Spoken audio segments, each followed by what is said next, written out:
kumpiyansa ang House Justice Committee na may sapat silang numero sa Kamara para ma-impeach si VP Sara. Posible namang sa Hunyo pagumulong ang mismong paglilitis sa Senado. Nasa frontline ng balitang yan si JC Cosico.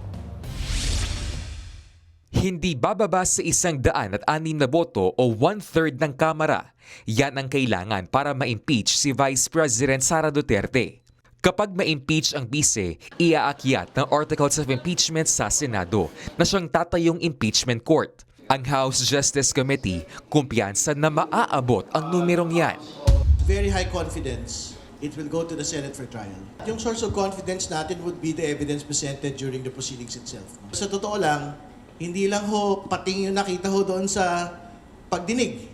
Balye na ho yung nakita doon sa 6.77 billion na pinag-uusapan ho natin.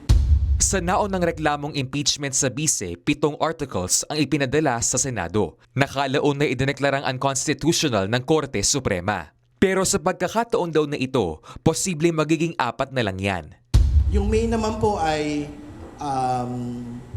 unexplained wealth, bribery, yung pong confidential funds misuse, at ito po nga threats against the President.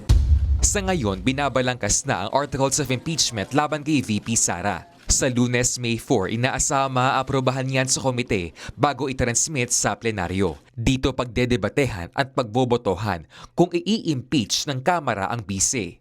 Kung tuluyang ma-impeach, may binanggit na raw si House Justice Committee Chairman Jervil Luistro na posibleng maging House Prosecutor sa impeachment trial.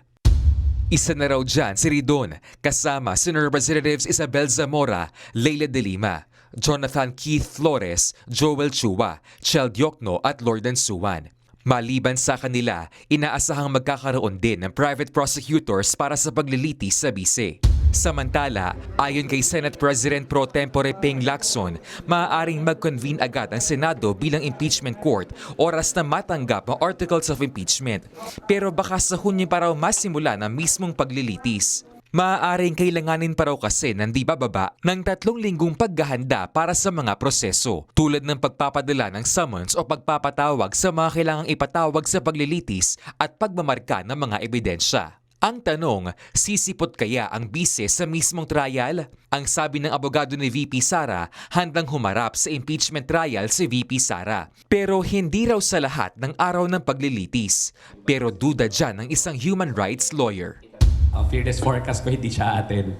No, hindi siya attend kasi allergic nga si Sara Duterte matanong. Sara Duterte should attend because this is the highest accountability mechanism as provided for in no less than our Constitution. The impeachment proceedings is a stress test for Philippine democracy.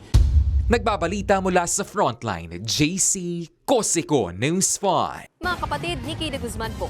Para sa mga impormasyong dapat ninyong malaman, mag-follow at mag-subscribe na sa social media pages ng News 5.